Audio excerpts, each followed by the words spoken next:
Kita bahas tentang kutuk serapah. Apa saudara? Alkitab berkata bahwa lidah kita itu seperti api. Api yang kecil bisa menghanguskan hutan, dan api yang kecil bisa meledakkan pom bensin. Betul? Makanya ditulis dilarang merokok. Betul? Sekali ngerokok meledak. Artinya apa? Bahwa lidah kita itu ada kuasa. Nah, ngomong sebelahnya, lidahmu ada kuasa, adalah. Nah, mari kita buka Alkitab kita saat ini di dalam kitab Bilangan pasal 22 ayat 5 sampai dengan ke 8.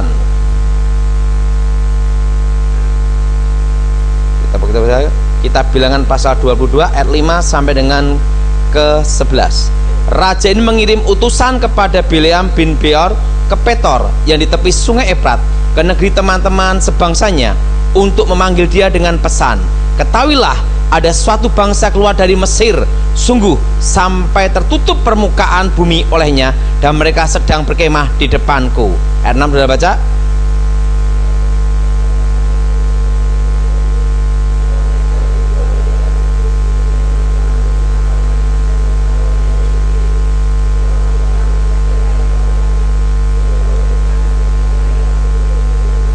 Lalu berangkatlah para tua-tua Moab dan para tua Midian dengan membawa di tangannya upah penenung. Setelah mereka sampai ke Bileam, disampaikanlah kepadanya pesan Balak. Apa sudah baca?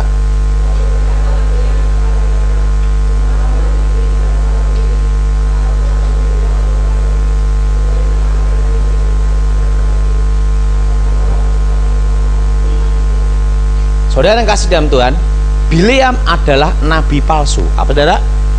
Nabi apa? Tetapi mulutnya ada kuasa.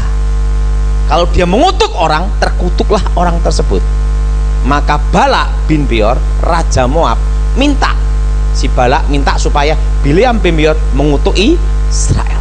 Saudara, untuk melepaskan bangsa Israel dari tanah Mesir, Tuhan cukup mengutus seorang utusan, namanya Musa.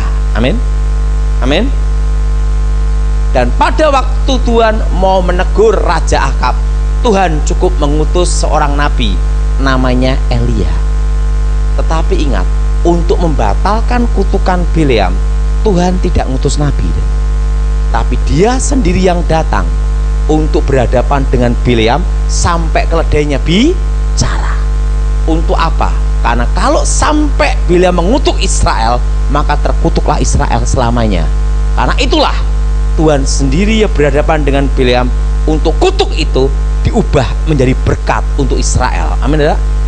Saudara, kalau seorang presiden sampai datang ke rumah seseorang, pasti orang tersebut punya kelebihan khusus. Betul?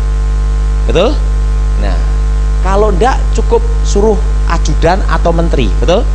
Tapi kalau sampai presiden sendiri yang datang, pasti orang itu, kalau itu bukan keluarganya, pasti punya keahlian khusus. Saudara, kenapa harus Tuhan sendiri yang datang menghadapi Bileam? Karena apa? Di mulut Bileam ada kuasa.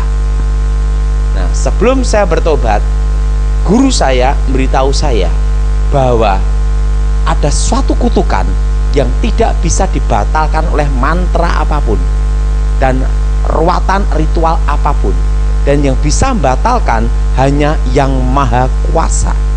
Dan bagaimana cara mengutuk itu? Posisi pertama harus marah. Apa saudara? Apa saudara? Marah. Kedua, spontan. Ketiga, alasan yang kuat. Apa saudara?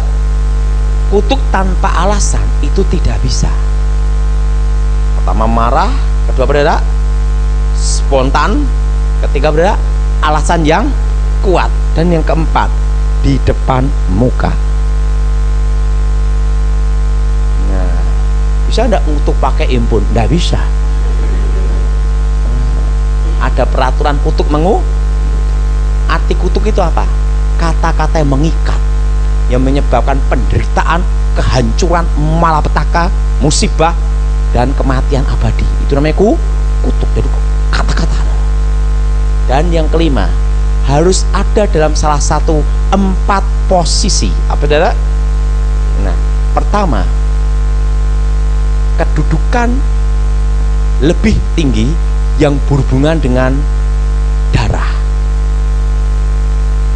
Orang tua ngutuk anak jadi, tapi tanpa alasan tidak bisa.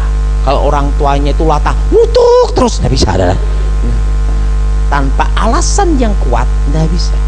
Karena kutuk itu harus ada suatu alasan yang kuat. Makanya suatu pernikahan yang tanpa restu orang tua, maka pernikahan itu banyak musibah, bencana, dan masalah. Misalnya nikah diem-diem, orang tua tidak setuju. Setelah itu punya anak, mau tidak mau orang tua harus terima. Tapi sebelum menikah, orang tuanya ngomong, tanpa restuku kalian tidak akan bahagia. Maka pernikahan banyak sekali musibah, masalah, dan bencana. Setelah itu anak punya anak, cucu, mau tidak mau orang tua terima, betul? Tapi ingat, begitu kutu dari katakan, susah dibatalin. Yang bisa membatalnya yang maha kuasa. Jelas? Jelas? Kakak adik jadi darah. Kakak apa darah? Kakak adik jadi. Nah, suatu kali ada satu kasus. Itu di kampung saya.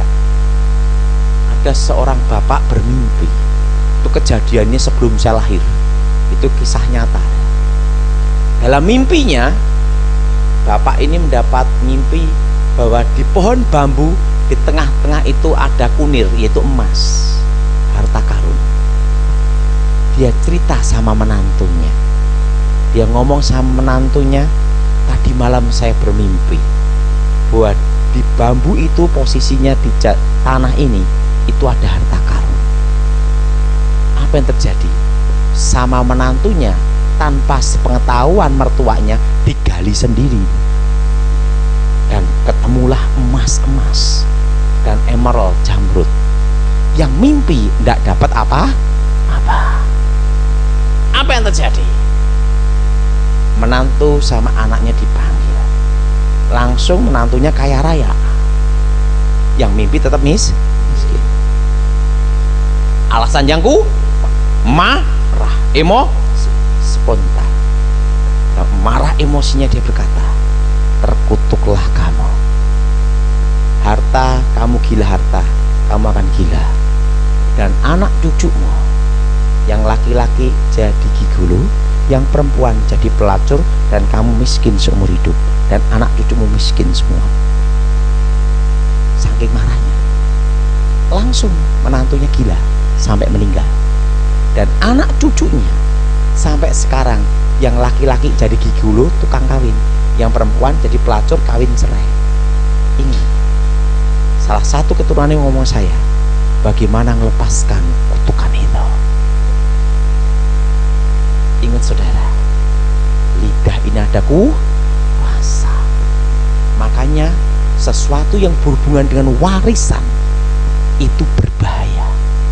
Kalau sesuatu yang berhubungan warisan itu sangat apa? Berbahaya.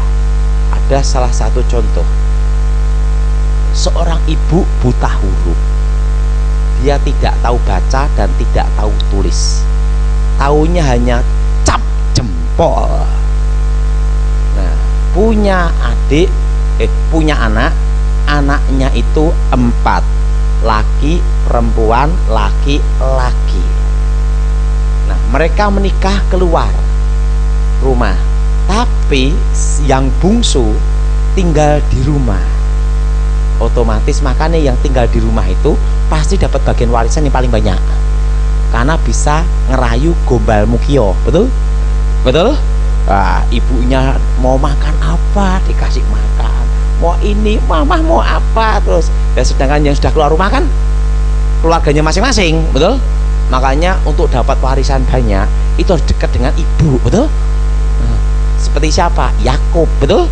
Dekat dengan ibunya, makanya Esau kalah, betul? Nah, dia dekat dengan ibunya, kan bapaknya udah meninggal duluan. Diajaklah ke notaris. Disuruh apa? Cap jempol. jempol. Karena dia tidak tahu baca tulis, buta huruf, ya ngecap terus. Tidak taunya apa? Itu balik nama jual beli. Semua harta tanah setengah hektar jatuh sama si bungsu. Kakak-kakaknya 1 meter tidak dapat. Yang pinter yang bungsu. Makanya warisan yang paling dapat banyak yang tinggal sama orang. Dan apa yang terjadi? Yang sulung merasa ditipu karena 1 meter pun tidak dapat. Dia berkata, terkutuklah kamu. Kamu gila harta, maka harta itu akan habis. Anak cucumu pun akan miskin, habis makan uang warisan itu. Dikutuk, selesai. Harta tanah setengah hektar itu habis. Makanya warisan dengan cara yang tidak benar pasti bikin masalah, betul? Dan anak-anaknya miskin semua.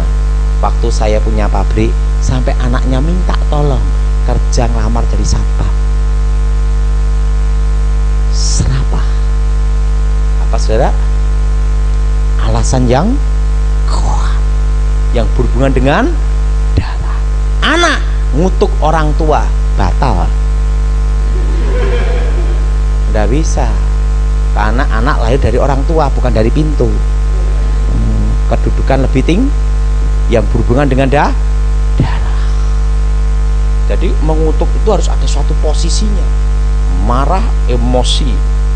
Dan ingat, salah satu dari 4 posisi. Yang kedua, kedudukan lebih tinggi karena apa? Jabatan. Apa saudara? Nah, bos ngutuk pembantu, jadi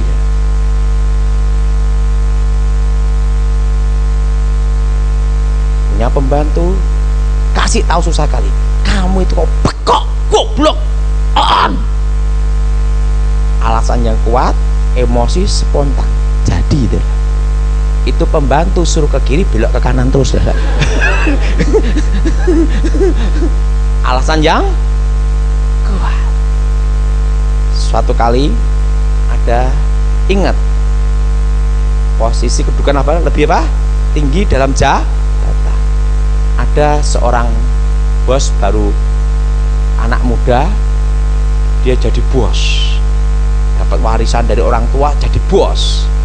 Nah, dia punya pegawai, orang kepercayaannya orang Kristen lagi. Nah, setelah itu tidak taunya orang kepercayaannya Kristen ini korupsi sampai bangkrut habis. Dalam hidup ini yang paling susah itu adalah bekas orang kaya, betul? Dan yang paling enak hidupnya bekas orang miskin, betul? Kalau bekas orang kaya tuh mentalnya down bener, betul? Dulu biasa naik Mercy, tiba-tiba naik bajaj, rasanya gimana lah? Betul? Nah, makanya Pak Kerdi tidak boleh ngalami. Biasa naik Rolls Royce, naik apa itu? Mau tiba-tiba naik apa? Teruntung, duduk. Wah, itu makan hati itu, betul? Betul? Pak Kerdi tidak akan ngalami karena diberkati Tuhan, betul? No. Orang kaya tiba-tiba jatuh. Yang korupsi adalah anak buah kepercayaannya orang Kristen lagi. Ingat, selama belum dipecat itu kutukan bisa terjadi. Langsung dia berkata sama pegawai ini, kamu orang yang saya percaya, tapi kamu nipu uang saya. Hasil kamu uang tipu saya tidak akan jadi halal bagi kamu. Kamu akan jatuh miskin, lebih susah dari saya. Kemanapun kamu pergi pasti ditolak. Setelah dikutuk, sumpahin, baru dipecat. Kalau udah dipecat udah beda posisi dah. Baru dipecat. Bapak ini kerja apapun habis. Ngelamar kerjaan ditolak. Sampai jadi satpam pun ditolak. Terusan dia datang di Bandung di gereja waktu saya khotbah, dia berkata, tolong bagaimana lepaskan kutukan itu. Ingat saudara, posisi lebih tinggi jabatan. Sopir ngutuk bosnya, kurus tambah gemuk. Kenapa? Selama digaji batal semua. Posisinya beda. Jelas saudara? Jelas? Ingat, lidah ini ada kuasa. Makanya saudara, kalau seorang ibu waktu dia hamil, dia tidak terima dengan kehamilannya dia kutukin dirinya sendiri, anak itu lahir pasti jadi masalah. Serapah. Apa saudara? Jadi yang kedua adalah kedudukan lebih tinggi yang berhubungan dengan apa? Jabatan. Jelas? Ini penting sekali, ini berhubungan dengan jabatan. Guru ngutuk murid jadi. Guru ngutuk murid jadi. Tapi tanpa alasan yang kuat tidak bisa. Harus apa? Emosi. Maka disebut api. Karena itu sini panas, sep ucapan jadi. Makanya saudara itu jangan ngutuk anak, itu bahaya. Kamu tuh kalau pas marah emosi spontan, kamu nakal, nanti jadi setan. Setelah jadi setan bener, mamai berdoa, Tuhan kenapa dia jadi setan? Langsung Tuhan ngomong, kamu yang minta. Hati-hati, lidah ini ada kuasa. Ingat, spontan marah alasan yang kuat jadi. Yang ketiga, karena ketidakadilan. Apa saudara? Karena saudara, maka Alkitab kata apa? Kutuk itu di rumah orang-orang fasik. Saudara tahu tentang kisah Ken Arok dan Ken Dedes, Empu Gandring. Ken Arok mabuk kepayang dengan seorang perempuan yang sudah punya suami. Nama suaminya Tunggul Ametung. Perempuan namanya Ken Dedes. Apa yang terjadi? Ken Arok datang ke Empu Gandring untuk memesan sebuah pusaka yang hebat, sakti mandraguna, gawat kalewat lewat. Udah gawat lewat. Nah, dia berkata sama sang empu, Empu, aku punya tugas yang besar. Aku perlu bikinkan sebilah keris yang sakti mandraguna, yang gawat kaliwat lewat. Empu Gandring berkata, baiklah. Setelah itu Empu Gandring bertapa dulu. Kenapa bertapa? Nunggu meteor jatuh. Karena untuk bikin pusaka yang hebat harus dari batu meteor digabung dengan besi pilihan. Ken Arok datang. Bu, udah jadi belum? Belum. Wong ini baru bertapa nunggu meteor. Setelah meteor ini datang, bok jatuh, baru dibikin pelan-pelan, bikinnya bertapa, mencari wangsit, bikin pamornya. Langsung Ken Arok berkata, Empu, udah jadi belum? Sabar anak muda, belum jadi, baru ini dibikin. Kok lama banget? Berbulan-bulan nunggu kelamaan, betul? Setelah itu datanglah. Gimana Empu? Udah jadi, ini pusakanya. Oh, apakah pusaka ini hebat dan sakti? Bisa ndak dicoba? Empu Gandring berkata, boleh dicoba. Ditusukkan sendiri ke empunya. Bayangin, udah capek-capek, tidak dibayar, ditusuk lagi. Bayangin, sudah tidak apa? Tidak dibayar, udah capek-capek, pasti apa? Ditusuk. Nah, rugi, tekor, habis itu. Nah, pada waktu ditusuk, jelek, sebelum mati, Empu Gandring berkata apa? Ken Arok, kamu membunuh aku dengan keris ini, maka kamu dan anak cucumu 7 keturunanmu akan mati dengan keris ini pula. Empu Gandring mati. Kutukan Empu Gandring, sekalipun Ken Arok menjadi raja Singasari, banyak paranormal hebat-hebat dampingi dia, tidak bisa membatalkan kutukan Empu Gandring. Sekalipun seorang raja. Apa yang terjadi? Anusapati, anak tiri Ken Arok, membunuh Ken Arok dengan keris itu. Dan anak cucu Ken Arok, 7 keturunannya mati dengan keris yang sama. Setelah itu keris itu lenyap sampai sekarang. Itu sejarah, betul? Keris empukan gandring. Artinya apa, saudara? Kutukan dari empu itu tidak bisa dibatalkan oleh mantra ritual sehebat apapun. Jelas? Karena apa? Ketidakadilan. Apa, saudara?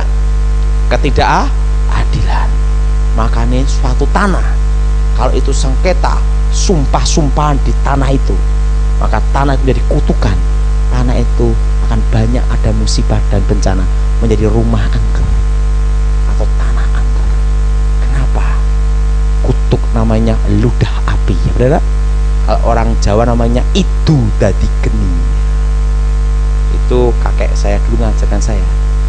Itu hanya bisa dibatalkan oleh Yang Maha Kuasa.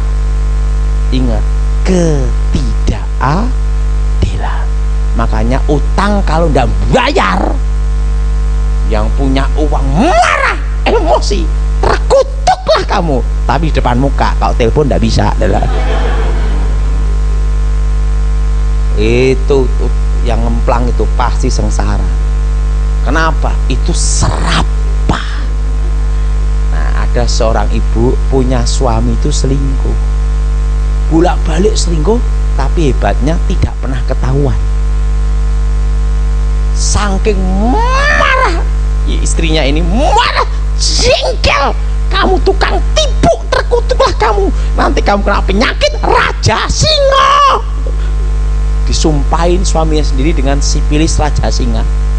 Nggak sampai setahun suaminya kena raja singa, sipilis. Ibunya datang nemuin saya, Pak, tolong batalkan kutukan itu. Loh, kenapa, Bu? Takut ketularan. Hati-hati. Oh, hati-hati. Ketidakadilan. Suami nakal, jahat, marah, emosi, terkutuklah kamu, stroke. Setelah stroke, istrinya bingung gimana penyembuhannya. Itu ingat, lidah ini ada kuasa. Ketidakadilan. Yang keempat, kutukan dukun. Dukun pun mengutuk harus ada alasan yang kuat. Pelit, sombong, baru dimantrain, bangkrut. Tapi kalau tidak ada alasan yang kuat, mantra itu pun tidak bisa bekerja. Harus ada emosi. Makanya tugasnya dulu sebelum saya bertobat itu langsung apa, saudara? Pasien itu bikin saya marah dulu, emosi dulu. Setelah marah, emosi, baru disumpahin, bam.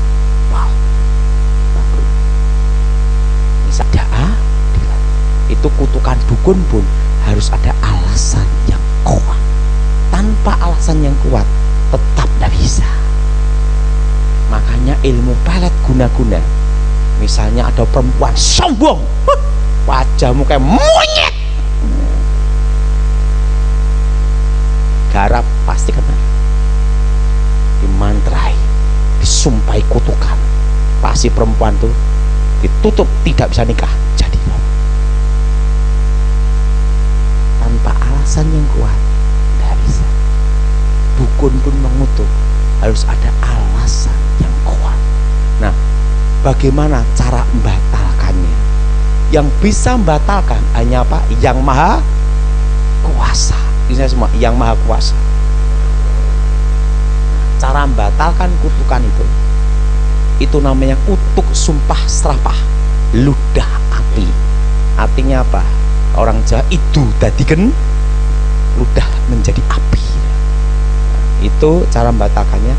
Yang bersangkutan berdoa seperti ini, misalnya semua dalam nama Yesus, segala kutuk ludah api, kutuk sumpah serapah orang-orang kuat. Ingat, namanya itu kutuk sumpah serapah apa? Orang-orang kuat. Kami batalkan, kami hancurkan, kami putuskan dalam nama Yesus segala kutuk ludah api, kutuk sumpah serapah orang-orang kuat atas hidupku yang diucapkan sebutan nama orang itu, kami batalkan dalam nama Yesus. Nah, cirinya kalau kena kutukan itu ada, kutukan itu ditanam dalam roh. Jadi hari, jam, tanggal dikutuk itu tidak bisa lupa seumur hidup, karena kutukan itu ditancapkan dalam roh. Pak, kalau aku dikutuk lupa gimana? Belum kena berarti. Jelas? Cirinya kena itu jam, tanggal, hari, waktu dikutuk itu menghantui terus. Nah, itu harus dibatalkan. Pak, kalau yang tak kutuk anakku sendiri gimana? Cabut itu. Cara nyabutnya gimana? Anaknya diajar doa itu, di dalam nama Tuhan Yesus. Dalam nama Tuhan Yesus, segala kutuk sumpah serapah orang-orang kuat ludah api. Nah, sebut nama yang ngutuk, ibunya yang ngomong ibunya, kami batalkan, hancurkan dalam nama Yesus. Darah Yesus bebaskan. Jelas? Yang Mbak pendeta hanya bantu doa, tapi untuk membatalkan ada yang bersangkutan sendiri. Ingat, kalau cirinya kena kutukan itu hari, jam, tanggal, waktu dikutuk tidak akan lupa seumur hidup. Siapa yang mau tanya?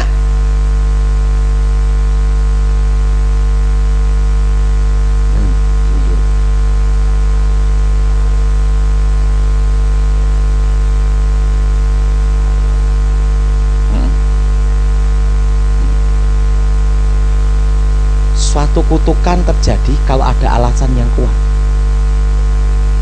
ya tetap dosa. Nah, itu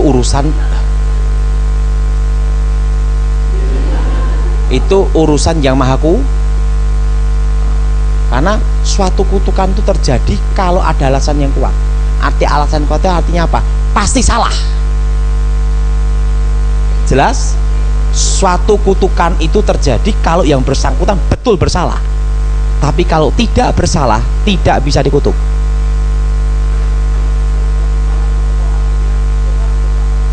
Itu kurang kerjaan.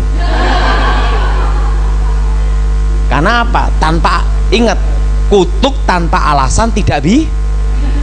Jadi ingat, suatu kutukan, ingat, suatu kutukan itu terjadi kalau ada alasan yang kuat. Tanpa alasan, ya tidak bisa. Dan ingat, posisi salah baru bisa.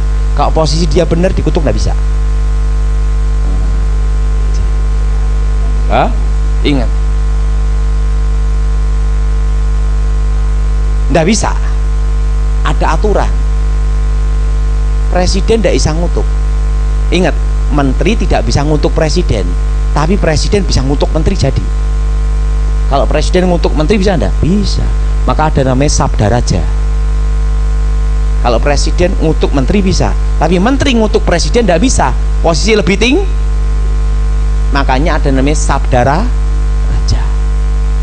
Jadi presiden bisa ngutuk menteri enggak? Bisa, posisi lebih tinggi. Menteri ngutuk presiden enggak bisa. Enggak bisa. Istri tua ngutuk istri muda jadi. Alasan yang posisi salah. Suatu kutukan terjadi kalau orang tersebut posisi salah. Kalau posisi benar, tidak bisa. Itu ada aturannya. Jadi suatu kutukan itu terjadi kalau posisi betul-betul salah. Makanya lidah ini ada kuasa. Hati-hati. Selama orang itu benar, walaupun dikutuk sampai yang ngutuk mati, tidak bisa. Pak, kalau yang ngutuk saya udah mati gimana? Ingat, bisa dibatalin. Namanya kutuk serapah, ludah api. Dalam nama Tuhan Yesus. Oke, sekali lagi. Sekali lagi. Udah jelas?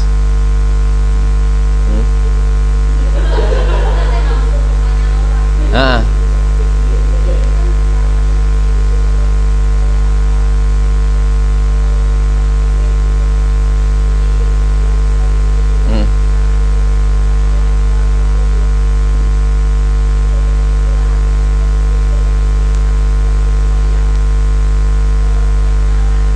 Enggak, asal tidak ikut ritual.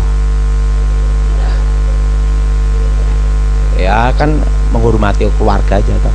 Penting tidak boleh ikut ritual dan tidak ikut dupa. Udah selesai. Tidak usah. Nanti kalau apa-apa tidak bisa. Oh jadi Kristen jadi antik gitu lah. Tidak mau kumpul-kumpulan gitu. Ingat harus jadi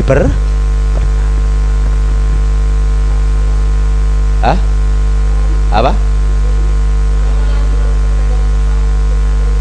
Ya dibatalin dalam nama Tuhan Yesus. Amin. Oke, kita berdiri saat ini. Yuk kita ikuti saya doa semua. Ini semua di dalam nama Tuhan Yesus. Segala kutuk serapah, orang-orang kuat, kutuk ludah api, mantra-mantra, perdukunan, kami batalkan, kami hancurkan, kami putuskan dalam nama Yesus. Segala kutuk serapah, kutuk orang-orang kuat, ludah api, kami batalkan dalam nama Yesus. Darah Yesus bebaskan hidupku dari segala kutuk sumpah serapah, segala yang jahat, segala kegelapan. Aku bebas demi nama Yesus. Darah Yesus bebaskan. Yang percaya katakan amin. Silahkan duduk. Jadi saya jelasin sekali lagi, suatu kutukan terjadi kalau betul-betul apa? Salah. Tanpa salah tidak bisa, maka disebut alasan yang kuat. Oke, terakhir.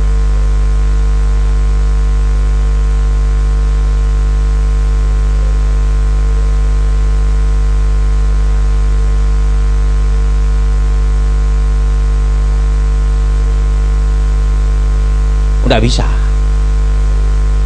nggak kena, karena yang berhubungan salah ini bukan berhubungan dengan ritual, tapi yang disebut namanya norma hidup.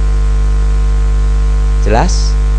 Mencuri, merampok, menipu, melawan orang tua, ngata-ngatain orang tua. Pokoknya gini, saudara kalau tidak cocok sama orang tua, diem. Arti menghormati tidak 100% harus nurut, karena ada orang tua kadang ngajarin juga ada yang tidak benar juga, betul lah kan? Tidak boleh kita ikut semua, yang baik kita ikut, yang tidak.